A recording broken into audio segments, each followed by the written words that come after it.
a land of extremes.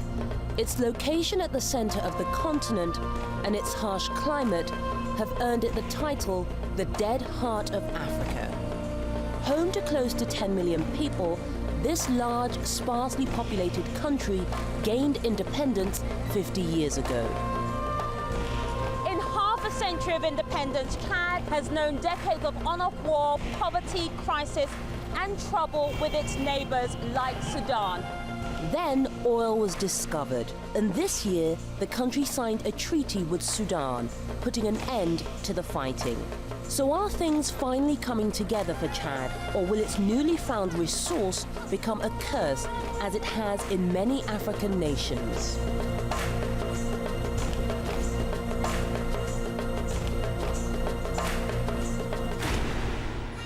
On August the 11th, 1960, under the rule of Francois Toumbalbé, Chad broke free from its colonial master, France.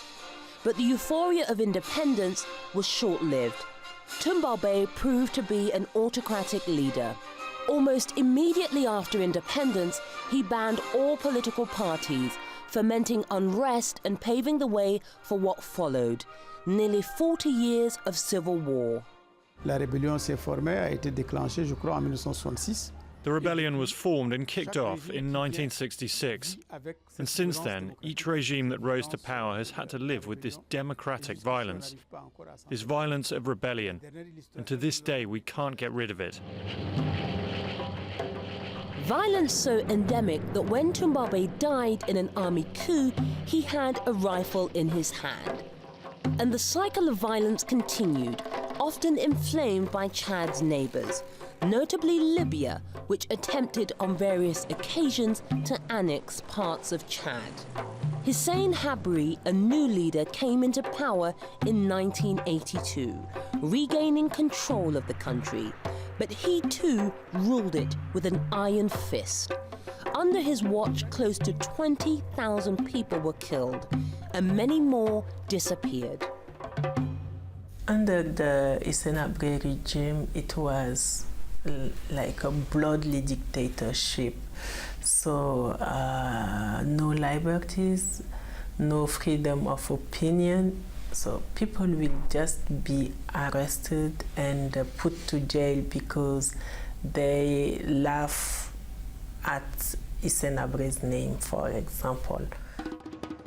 In 1990, Idriss Déby, a military commander, took control of the country, ending Habri's rule. He has been in power ever since, and on the face of it, it may look like some progress has been made. Multi-party politics returned to Chad, giving a semblance of freedom to its citizens. Nous avons une expérience démocratique. We've experienced 20 years of democracy since President Déby took control. I don't want to sound ungrateful and say it's not a real democracy, but let's call it a democracy with a tropical flavour. The reality remains there are issues. Liberties are often confiscated.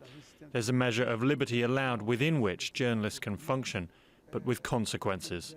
So I think there's room for improvement, and we're fighting for that. But one thing has remained the same, the influence of Chad's former colonial master. Les 50 années d'indépendance, pour nous, ne représentent véritablement pas grand-chose, parce que 50 years of independence for us represents very little, because we didn't fight for independence. Therefore, we didn't benefit from it the way people who fought for it did. Fast forward to today, and you can say that we're being subjected to neo-colonialism, because you have an independent state that's being dragged or carried along by France, and that creates problems. Each and every government that came to power post-independence has had the support of the French military to help crush the rebellion. The years of political unrest took their toll on the country's economy, an economy that relied primarily on arable and livestock farming, as well as cotton exports to France. And the discovery of oil promised to transform Chad. I can give you an overview of oil discovery in Chad. The research started in the 50s, but at the time it was for purely scientific aim. It was in 1973 when Esso discovered the first oil in Doba in southern Chad, and then in 1974 near Lake Chad. Constant violence and insecurity and the lack of rule of law kept investors away. So it was only in the year 2000, with the backing of the World Bank, that the oil giant Esso began exploiting Chad's oil wealth. Esso built the Chad-Cameroon pipeline that would carry Chad's oil from Doba in the south of the country to a port in neighboring Cameroon for export to world markets. Under pressure from civil rights groups, the World Bank devised a brand new model of investment. In return for its backing and funds, the Chadian government agreed to divert a large percentage of the oil revenues towards the country's development. In 2003, the oil began to flow, but any hope of a peace dividend was fleeting. Citing increased unrest and the threat of rebellion, President Idris Deby redirected oil revenues to military spending. The World Bank's repeated protests fell on deaf ears, and in 2008, it finally withdrew. For Chad's president, however, it was business as usual, and oil production continued. Je pense que ça a été une certaine incompréhension tout simplement entre la Banque mondiale. I think it was just a misunderstanding between the World Bank and the Chadian government. The terms of the agreement were that a share of the money should be kept for future generations. But the Chadian government decided to prioritize other sectors. And what I don't understand is why the World Bank blames Chad when they use the oil revenue to buy weapons and beat out their aggressors. When there is no peace, there will never be development, and this is what the authorities did. Not everyone agrees with his assessment of the situation. When the government talk about security, they put that as an excuse to use national resources to buy guns and to hire mercenaries to fight back rebellion groups. But our response to that is that the government should not be addressing effects, because security in their point of view is the effect of the lack of democracy. Security aside, perhaps the biggest criticism leveled at the government is that not enough of the oil wealth trickles down to Chad's population. Je pense 5 ans, ça fait 5 ans, 6 ans. Today, it's been 5 or 6 years since we started exporting petroleum, and the oil revenue, which is large and significant, is probably the most important contribution to our budget. But the ordinary Chadian doesn't benefit from it. There's a lack of good governance. A charge that Chad's oil minister denies. The government has put a system in place to ensure that all levels of society can experience the positive effects of oil. It is trying to develop many sectors like the education, health and infrastructure. And there are signs that this is happening. Although plagued with serious electricity shortages, Chad's capital, N'Djamena, is a city on the move. Roads, hospitals and schools are being built. Mud houses replaced by brick ones. Old is being swept aside to make room for the new. Je crois que je suis de ceux qui pensent. I believe that oil had a positive impact on the quality of life of Chadians. Our average income per year went from $160 a few years ago to $480 today. It's clear that we are living longer. Men are living past 52 years of age when previously their life expectancy was 45. For women, it was 49. Today, they are living to 55, and this is because of the availability of health care. Infant mortality has also dropped. But for Delphine, the facts and figures mask a lack of a coherent social policy. When you come to N'Djamena, you will see that there are roads, there are buildings, but for whom those roads and those buildings are being built, and what is the plan and what is the priority of the people? You have that, and just across the road, you have people that are living with no means, even not a house, not a sanitation, nothing to eat. Outside of N'Djamena, it's a different world. The country is mostly underdeveloped. Its population involved in nomadic herding in the arid north and farming in the south.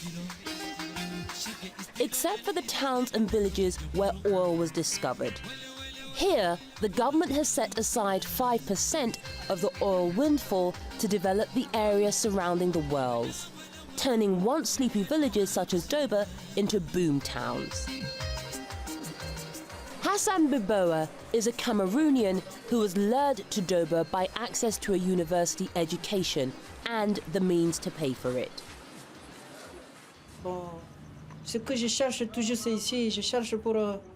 I'm working here to raise enough money to support myself, pay for my education, and save enough for the future. His client is a taxi driver who moved here from the capital, N'Djamena. Doba is being developed. It's a nice town. We have this commercial center we are in now. We have paved roads. And there are many buildings that were built recently, and more on the way, and that's a good thing. What is not good is that there is a lot of prostitution. But I have to say that in general, we are not worried about changes to society. Because the Chadian government can take away the land we live on and say that this land belongs to the state. Such fears are based in reality. No one knows this better than Dirane, a farmer whose land was appropriated by the government. ESO sent an American woman. She came to work with us in the village. She explained to us that ESO will be coming to exploit the oil here, and that the people whose land was occupied would be compensated, and that the village will receive help in developing its infrastructure. A dream that never materialized. It's true that I received money as compensation for my land, but now I don't have any left. I invested it in a big house in the village of Bibijai, so I can rent it out. But this house was destroyed by a storm, and now I have no money and no land. And what of the 5% of the oil dividend promised by the government? There is nothing. There is nothing that was done in this village by the oil companies, but we heard that the government would put aside a certain amount from the oil revenues to develop the area where oil is produced. But the money went to Doba. People in the oil region has become poorer than they were before. Their lands have been taken for the oil project. They have get compensations, but without preparation, the cash that they have received has been expended like that, and now they found themselves with nothing.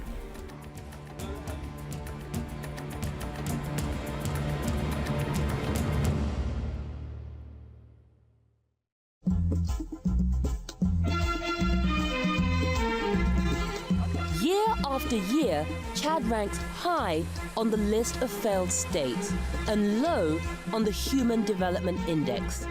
A country ravaged by years of civil war and skirmishes with its neighbours. Its economy in tatters. But then oil was discovered, big business moved in, and Chadians felt that maybe now things would change. Yet the precious mineral remains primarily in the hands of foreign entities, with China the latest superpower to increase its influence in the region. China and the African countries have a potential to cooperate together, not only in the energy and oil sector, but also in the industrial one. I just want to clarify that China's direct investments in Africa today surpasses $5 billion, most of these in industry rather than energy, and at the same time the exportation of oil to China. Nowadays, China's share in Africa's energy market is 9%, while Western countries and the United States control more than 30%. Sensing the potential, China National Petroleum Corporation, or CNPC, began exploration for oil in Chad. They struck black gold in 2007, and the first commercial flow gushed forth. Since then, China, unlike Esso, has diversified its activities. This is Chad's first ever oil refinery. It's being built by the Chinese.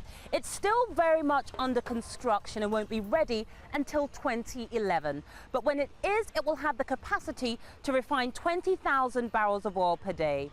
ACYL is the managing director of the National Energy Company, CNPC's partner in this joint venture. We're producing crude oil since 2003. We are in 2010 and we're still importing refined product, finished product, for our engines. For us, it does not make sense, and for anybody, it wouldn't make any sense. So, in a way, we becoming independent.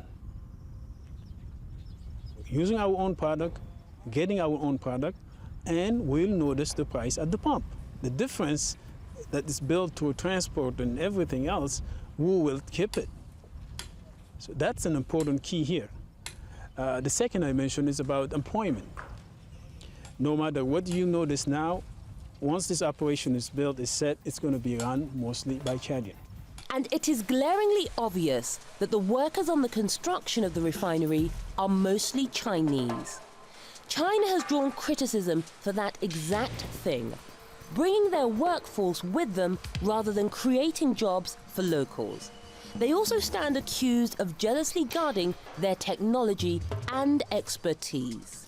The Chinese, however, say they are happy to transfer technology to Chadians and are in fact training them to take over.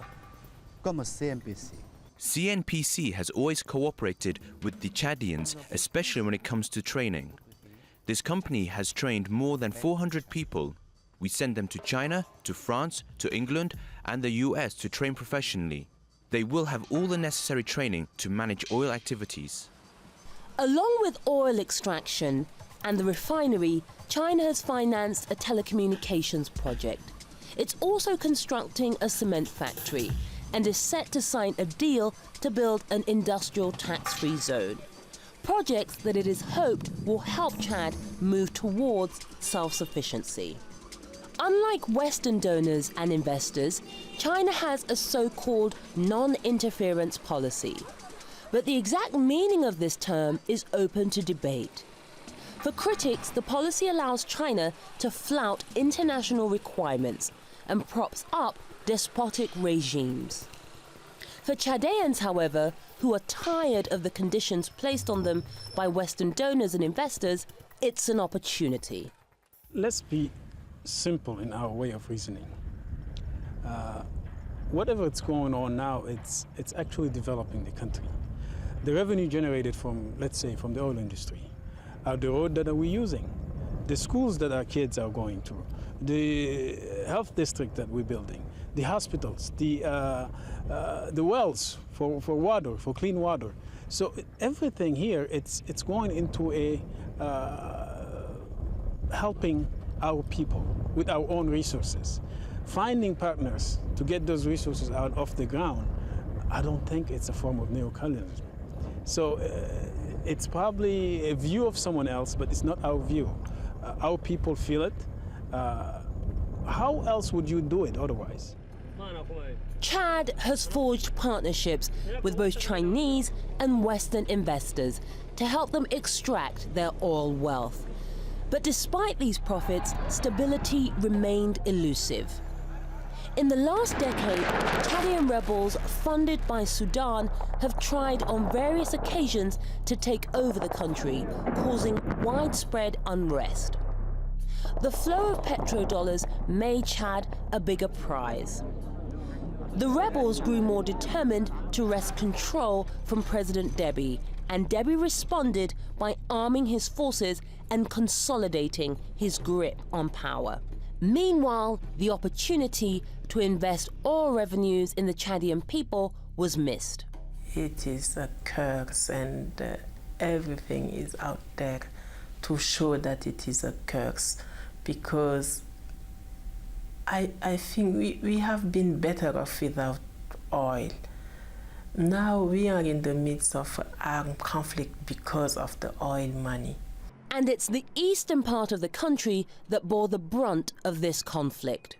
Rebels have launched their attacks against the government from this town of Abeche and taken it on 2 occasions, creating many internally displaced people. And to make matters worse, this area lies very close to Sudan's Darfur region. Hundreds of thousands of refugees have flocked in. A few kilometers south of Abeche is Gozbeda, home to a number of UN-run camps set up to protect internally displaced persons, or IDPs. KALTHOUM and her family took refuge here a few years back, fleeing from spillover fighting in neighboring Darfur. It was very difficult. We fled on foot. We had to carry the children on our backs or drag them, and some were barefoot. It took us 3 or 4 days to get there. In January of this year, Chad and Sudan signed a peace treaty, vowing to put an end to the funding and support each country provides to its neighbours' rebels. Shortly afterwards, President Deby announced that the UN's peacekeeping force was no longer needed and that his forces would take over from the UN. The DIS is a Chadian national entity that was set up to help vulnerable people, refugees, and those displaced in the eastern part of Chad. Its mission is to secure, protect, and escort them. It is in the service of all the vulnerable people in Chad. Following the peace agreement, the United Nations Refugee Agency says that a number of IDPs are now going home, but others are understandably cautious.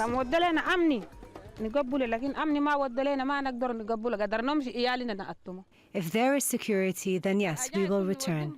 But if not, we will not go home. But when we do go back, how do we take back the young and the elderly? We have no means of transporting them. We have no donkeys. A nation that rakes in billions of dollars in oil revenues annually, yet many of its people remain utterly destitute. Vous avez ici 80% de la population qui est rurale. 80% of the population is rural. We have a high unemployment rate. Almost 40% of the active population do not work. We also have a bad economic plan.